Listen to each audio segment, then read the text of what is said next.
We're here at the Long Beach Expo at the CNG counter, and we're just admiring some of these Judean coins here. I'm with Janine.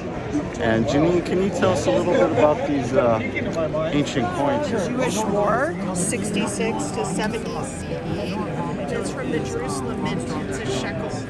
And it has a minor metal flaw reverse. It's well struck. It is valued at $9,250. $9,250. What does that feel like in your hand there? It's got a little piece of history. It's pretty heavy. It's pretty cool to see that it's actually a real piece of history. That's a nice one right there. And then there's also some shekels of Tyre right here. You'll be crying with tears. So personally, I like this one because from a face artist perspective, you can see how nicely they've done. Looks like a female to me, but the mouth and the chin and the nose and the brow and the hair. It's pretty trendy. And what does that say right there, Janine? It says islands off Caria roads, circa 404 to 385 BC. Interestingly, it seems to have the same facial features which we like and enjoy in our day. Lovely, lovely. Perspective. Yeah, and we are just taking a look at the table here.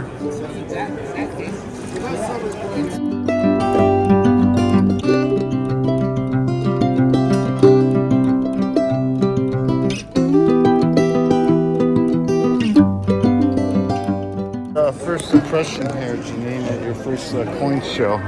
It's less nerdy than I thought. Not quite as sweaty and filthy. Yeah. You're at, and tell me, That's the remind me most the name.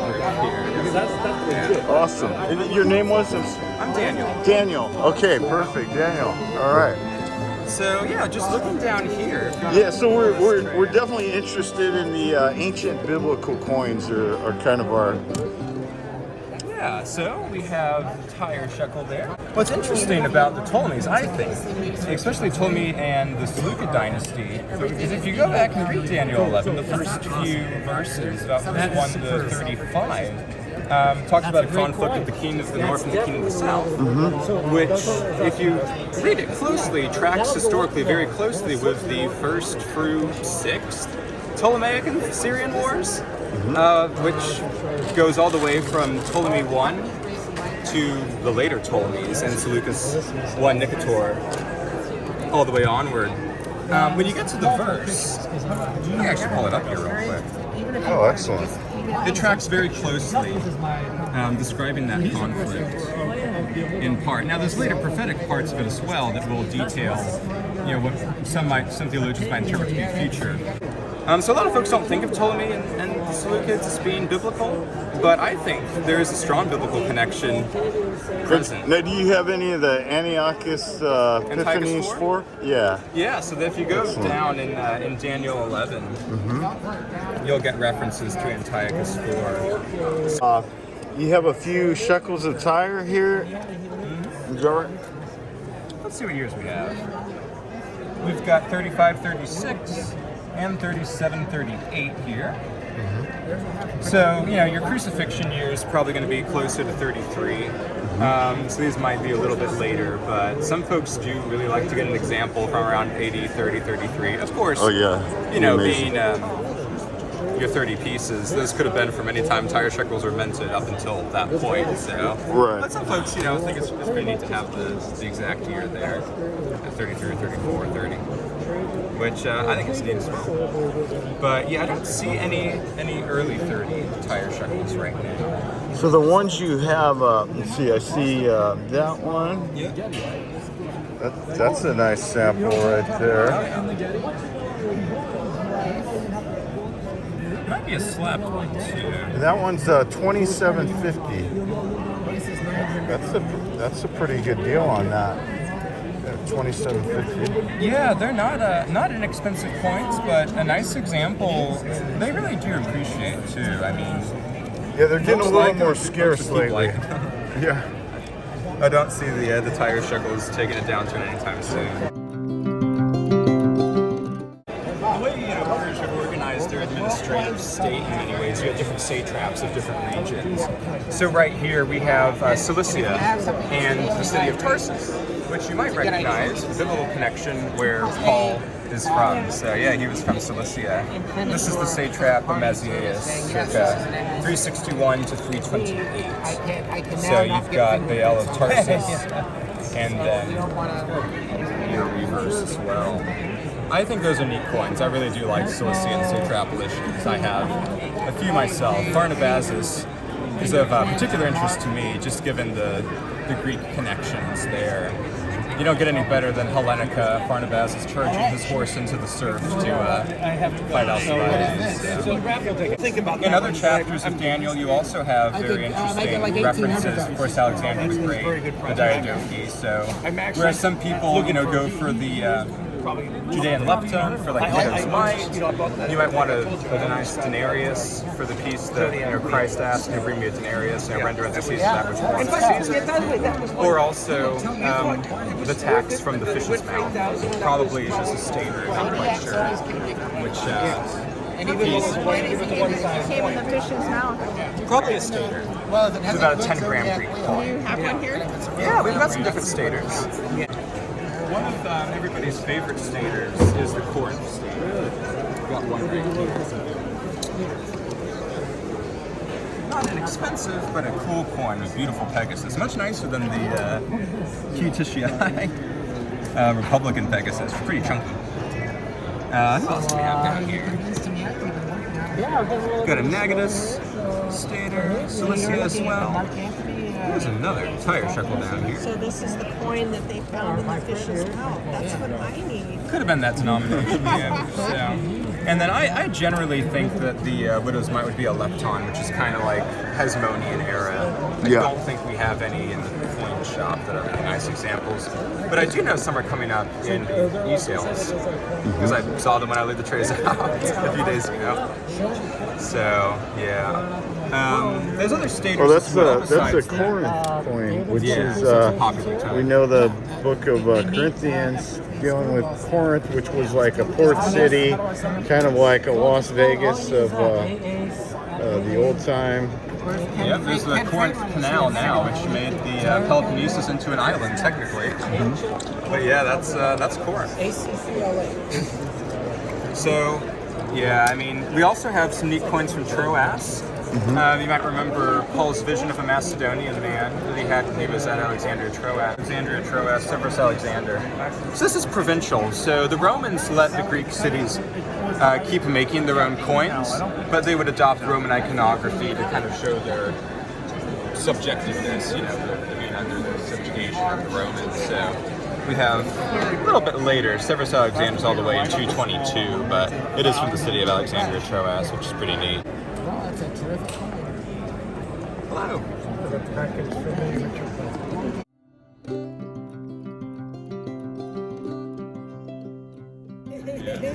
That's something you can wear. Beautiful. That's complete now. Caesar Nero. That's complete.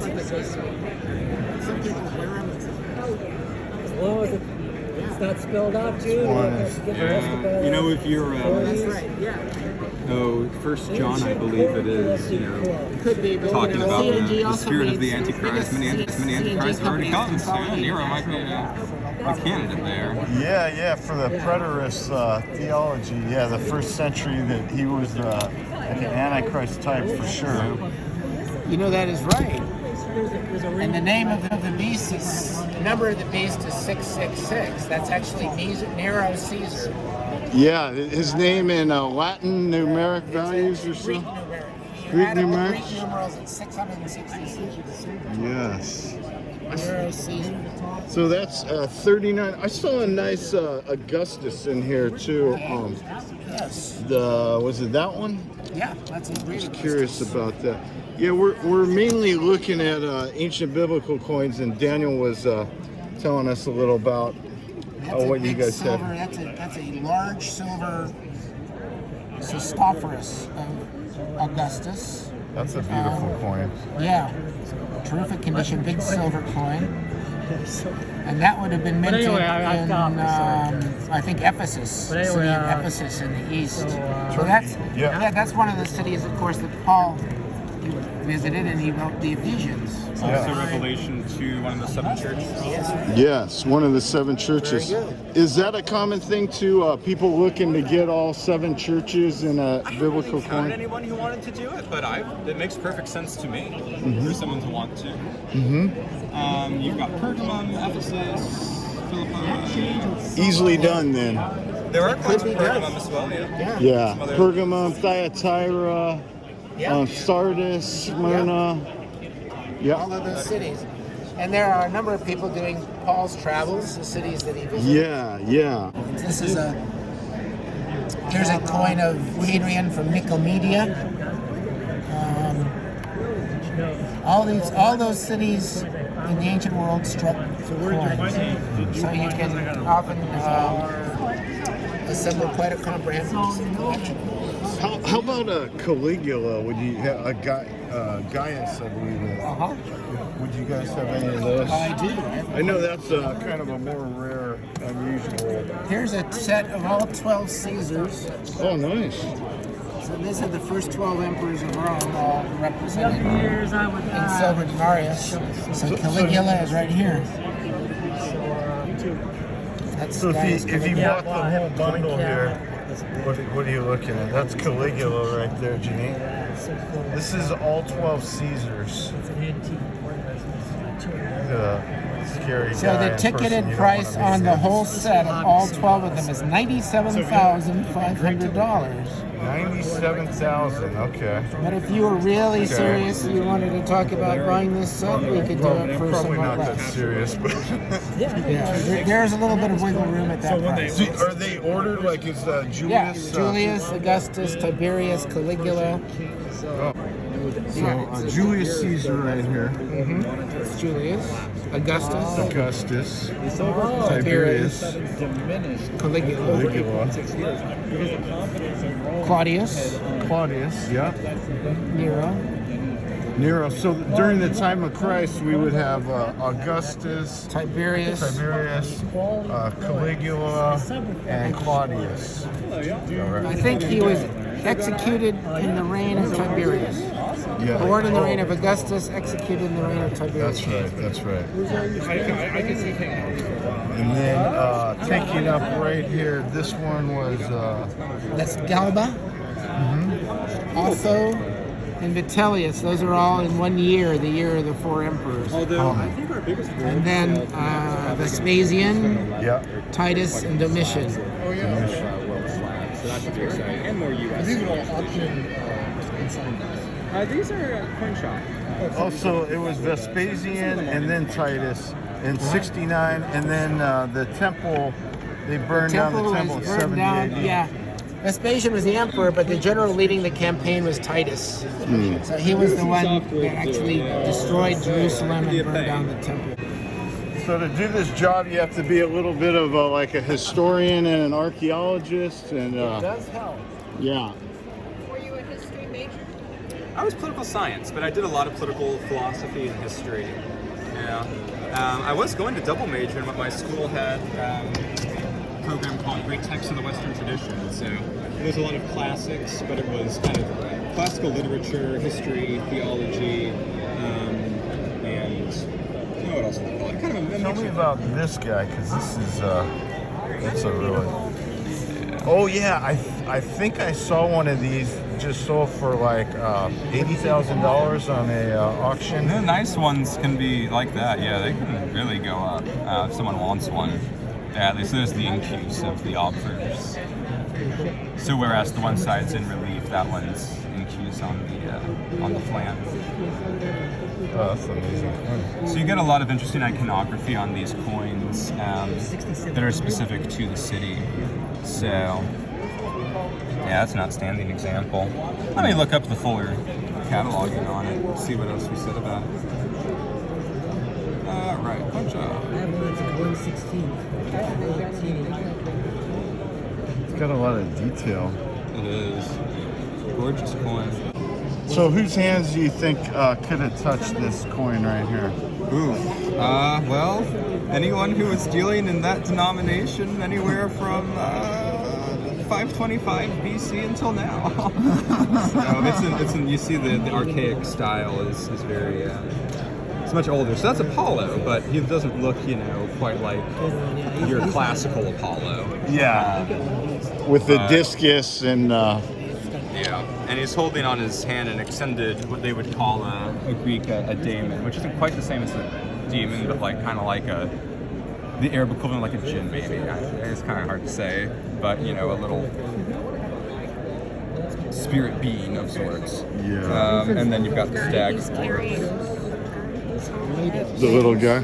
It's right there on his arm. He's Yeah, got a little an guy. extended hand. And what kind of little animal is that? A deer? That's a stag, yeah. He has impressive gluteus maximus. You need him there? Anatomically correct, he said as well. Yeah, the old, that period of art is just outstanding. So here we have a $1,000 bill for $3,600. $1,000 bill for $3,600. What is wrong with that picture? Look at all this. Look at all this gold. You could have a lot of jewelry formed from this. Like in them Laurel Hills, there's gold. This is a sweet thing I am about to acquire. And then, oh yeah, I saw your Herod right there. I never, It's a nice I coin. purchased a group of 4 of those. They came out of a Superior auction Yeah. not too long ago. And then, in the past, I never really did get much of those. And those are your widow's mites right there. Right. And they're the earlier, larger flans, except for some of them. They started making them, around 103 BC and then to about 44 AD in 2 different areas. There's a Tiberius. And that's only $28 right there? Yeah, 25. Oh, that's a good deal. Oh, this person here? Hi. How you doing? Good, how are you? Good. I'm Will. Tiberius for Carl. 20. Nice to see you. $8.50. 37 AD. Yeah, it's got some nice original, color, patina, Yep. and reasonably well centered. You can see a good portion of the legend. The smaller denomination. Where are you from? The Ephesus B. And then this is Julius Caesar. Right? Where in England? The Julius Caesar Aureus, yes. Arius. Yeah. And this one's 10,000. It used to be long before you were born. 12,000. Even more. I was interested in this, the Derek Did the right M1 there. and M2, That's a nice one the too, big yeah. round. I got on the, driving over here, then I was supposed to get this training, so oops, hit the car in London. And the guy says, well, here's the brakes, here's this. I said, well, Now, here's the training. if I sent this into like NGC or I whatever. have one I thought it was certified gonna be already if you want. Oh yeah. Here we go. But you can send this if you want. This is The probably real better. trick is get on the freeway. That's pretty And then nice. Get used to it. It takes a while. We guarantee even the used one too. If you have any issues, take it back. No question. Oh, okay. And if I sent this in like Yes. NGC and say they said it wasn't authentic, would I be able to come back to you guys? 100%. Oh, okay. No, tell me NGC says that. Show me. They give you a receipt, they give you a little ticket. Yeah. You can't authenticate it. I give you money back. Yeah, definitely. And I have to. Where are you guys located? I am from New York City, New York City. Okay. and I've been doing this show for 30 years now. So Yeah, I think I was here a couple years ago. Yeah. Huh? No, I've been coming to this show for a I very long like time. this. But if you want I like that coin. yeah, that's a nice one. I just bought it, Yeah. And I worked in research. Where do you get your coins? I buy mostly from collections from the States, I'm an energetic I person. have a shop in New York. A lot of people walk by and they just send me coins. And I'm right Yeah. It's very nice. I'm gonna use some YouTube on coins too. Yeah, those are. I love that coin. This is one. Yeah, He's one that's of my really cool. favorite. I'll show that to Janine. I love how those guys dress up. It's really cool. So I saw Antiochus 4 right Yeah, here. he's the one who destroyed the first temple. Yes. Antiochus This is a 4, nice yeah. one with the counter mark. And that shit It became very popular lately. that I one's don't know kind of why. hard to read. It's weird. No, that's a good one. This one I have. This is a good one. I like how it's smooth on the back. Antiochus So, 4. Yeah, from the there strike, you know. Yeah. No, that's why I looked for that. Antiochus 4. You're a YouTuber, huh? Yeah, Like my yeah. son. Your son too? Yeah, he's a YouTuber. Oh, nice. He makes more money than me. I just do it for fun. Is he I'm doing not good? serious. It's crazy. Is he doing good with it? He's good. He's good. You see how he dances and all that good stuff, you know. And he's singing. He's a good singer. You ought to be proud that he has has a beautiful really voice. figured that out. Is he a musician? So I'd like to give a special thanks and a shout out to the CNG Coin booth, as well as the other vendors in the Ancient at the Long Beach Expo 2023. Had a great time. It was awesome. And we'll see you next year. This is Marky Mark.